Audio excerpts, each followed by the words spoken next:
Hi, folks. Welcome to the Prepared Homestead. This is Travis. Thank you all for stopping by to watch. I just made a video over for my locals and Patreon, and kind of talked similar things of what I'm going to say to you, but I always go a little bit more in depth. But the point is that there's just this, I don't know, feeling. And it's not, I'm not saying me. I mean, I may share this feeling, but I can just see, read, hear the comments from people personally and on reading them online. I think everyone's kind of thinking that it's about to, things are about to change. Things are about to get crazy. Could be wrong. I know that we have said this before. I know most of you, including myself, has felt this in the past. And then, you know, things end up not being quite as intense as what we thought, or it kind of backs off a little bit. But certainly things right now are all starting to kind of come together. Hezbollah is now asking for Iran's help. And I don't know that anything's going to happen, but basically what they're saying is that there's about 40,000 troops from Syria, Iran, Iraq, the little militias and stuff that are kind of amassing on the border, and they're waiting to see if Israel actually invades Lebanon. And the intel that's getting out is that is the plan. So if that happens and these militia groups follow through, we could see a pretty serious wide-scale war there. Several other countries are warning, saying that they think this is going to happen. The United States has stated that they do not support Israel actually entering Lebanon. So we'll see what happens. But it's certainly escalating over there. It's escalating also in Europe, which it's been doing that for a while. Today, Lyshenko, which is the president of Belarus, has ordered the military there to prepare for war that they feel it is imminent, that a broader scale war with NATO is imminent.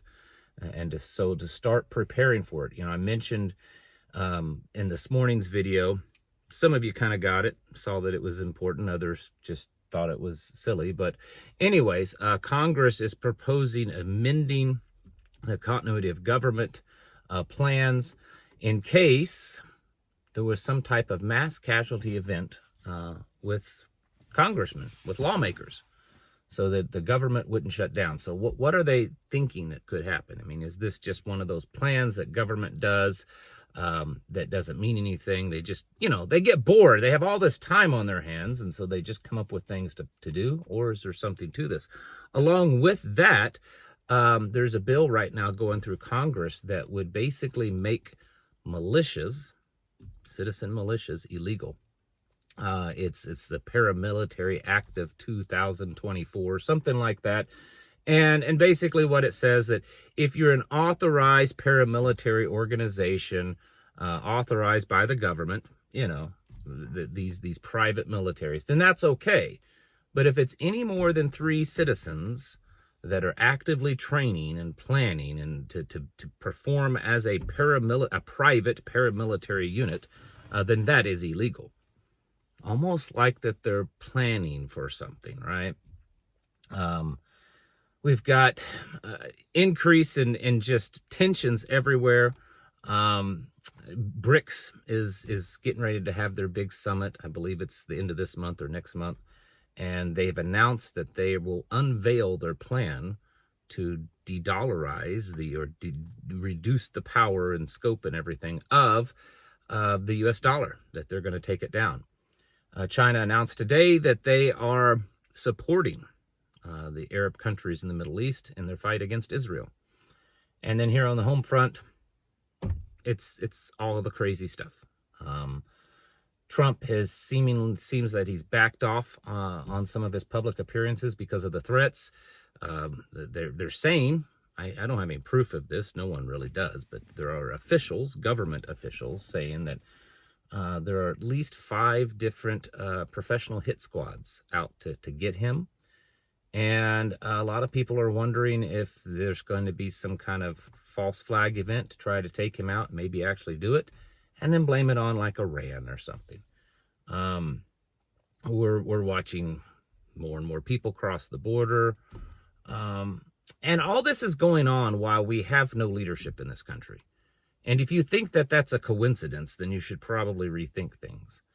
All of this stuff is coming together as planned. Just this past week or last few days, the United Nations met, and they come up with this Pact for the Future plan, okay? And there's a lot of information being thrown around out there, but the actual document, it's basically saying that the United Nations, and every country signed on to this, that's part of the UN, but the United Nations needs to push the, Agenda 2030 with more intensity. They need to push this and get this through, get this done. There's a lot of work to be done. There's a lot of work for poor people, a lot of work for women and trans people. We've got to get the environment taken care of. We've got to go on green energy kind of stuff. We've got to fix all this dollar and debt problems by, doing a one world government currency. And we've got to make sure that everyone has access to digital technology so that we can monitor everything that they do. I mean, I'm very paraphrasing that because it was something like 110 page or something like that document. And I read through a good bulk of it, at least hitting the highlights. And yeah, that was agreed upon by the world's nations. So all of these countries that you hear in the news of how much they hate each other, how much they want to nuke each other and assassinate each other and blow each other off the face of the planet, they amazingly all came together and agreed upon this. And again, all the while there's no leadership here in the United States, and the people that are claimed to be leaders are really doing nothing. And if you think that this is all happening at this time and place in this way because it's just a coincidence that people or countries are just taking advantage of the moment, Russia is just happen to take advantage of the moment that Biden is in power, or Israel is just taking advantage of the moment, and all this kind of stuff. These illegals that are pouring into this country, it's just a coincidence. They all just woke up one day and said, you know what? I think now's a good time to go to America because, they just have poor leadership, and probably as it gets closer to the election, it'll be even worse. So if we can just time it to cross the border about then, we'll be doing good. If you think all of this stuff is happening at the same time, just because it's just a coincidence and that people are just like a pack of hungry wolves noticing that there's a weak link in the herd and they're going to take advantage of that moment, I don't believe that is true. I think that things are on path the way that they were planned. And as much as we talk often, others like myself talk often about, the downfall of America, the West is collapsing and all that. What if the West actually doesn't collapse? I mean, there is a collapse, but not in the way that we think. I think a lot of people, they think of collapse meaning that America is no more and government and everything's desolate. But think of the Roman Empire. The Roman Empire went through revolutions, so to speak. They went through collapses where the existing government collapsed and a new government was formed. And actually, it still exists today. Maybe not officially on paper, but it still exists, showing that the Roman Empire never actually died. And what if that happens with America? And we talk about how China's going to take over, or Russia's going to win, or the Middle East is going to take over, and all this, Iran's going to bomb Israel into oblivion, and, Russia's going to take over and destroy the West and their currency and all this kind of stuff. What if that actually doesn't happen? What if they don't technically win? What if the plan is to create all of this to make it look like everyone hates each other and make it look like the world is falling apart? It gets rid of probably at least a few million people in these wars and diseases, maybe a few billion. And then all of these governments come together, kind of like they did the other day with the United Nations, and say, oh, we've got this great plan. We can fix this. We can fix this problem. And here's this new deal, this Agenda 2030, this reset of our times into something new. And so that the United States and the West and, well, all these other governments, they don't really collapse. They just become something new, something different, something more powerful and more intrusive and well, taking more of your rights, your privacy, who you are, your DNA, your soul, your everything. And I think that that's the path that we're headed down. In fact, I've thought this for years, and I think a lot of these wars and the supposed hatred and the wanting to take this country over and move that country out of the way and get rid of this leadership and that leadership and have this election and that election, well, it's all done because it's a big stage. It's a big club and you ain't in it, right? But the whole world's a stage and it's a big play going on, and we got to keep the masses entertained. It's like the Colosseum, bread and circuses kind of thing. We've got to keep everyone entertained, but we've also got to keep them afraid, right? We've got to make everyone terrified that there's always some big bad wolf to come get us. When in fact the good guys, they're the big bad wolf. In fact, everybody's the big bad wolf, right? And regardless of who wins and who loses, the outcome will end up being the same. And it will be, well, to take more from you and to control you more and to be intrusive and involved in your life more, even up into what is spoken about in biblical prophecies. Because if you folks follow the Bible, which you definitely should, that's exactly what it's talking about. It's not talking about one particular nation rising up and ruling the world or defeating this part. It's talking about the whole world coming together.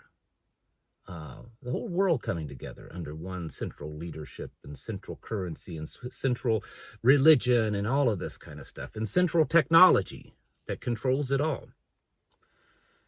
And so when we watch all this stuff happen, we watch all the things that I mentioned in the first part of this video and more that you're very well aware of: the food supply and the disease and the fake-demics and the plandemics and the pokey-pokes and everything else, the education, the entertainment system, what rapper got arrested for this and that, and who. It's all a game, folks. It's all a game. And it's meant to keep everything in turmoil, everything in question, everything upset, everyone in fear, so that at some point in the near future, which is exactly what this meeting at the United Nations was this week, at some point in the near future, everyone will come together and have a big plan on how to fix all the world's problems. And that's coming really soon. Really soon. We're not that far away from it happening. And the things that will happen over the next few weeks, yes, just weeks, and in a few months, and the next few years, because there's different stages that will still be yet to come, will lead us further down that path. And there may be things that we can do to slow certain things down or even to stop some things. But I think the machine has been in motion for too long for it to be shut down.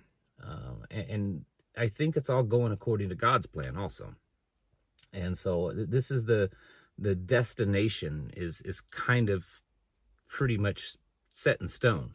How we get to that destination may still change and vary here and there, but I think we'll still get there. And you and I have to be ready for that. It is time to, it's time to step it up. It's time to become not just prepared, but a state of readiness. I've talked about this quite a bit here lately. Preparations is what you do for the what ifs. Well, we're no longer in those what if times. We are in the it's happening times. It's happening, playing out right before our eyes. And so we're not really preppers anymore. We're not really, we shouldn't really be prepping anymore. Yes, we can still accumulate things, train, get things ready, but that's the key. We're in a state of readiness now. And that's where we need to be thinking and planning and acting and reacting to every day. Because what we once knew, what we once grew up in, what we once thought was America and government and the world and society and culture and system and all this, it's all dying away. And it's all being replaced little by little as we go along, and we need to get ready for that. Folks, it's time to get your houses in order and prepare yourselves mentally, physically, and spiritually. Thanks for watching, and I'll catch you in the next video.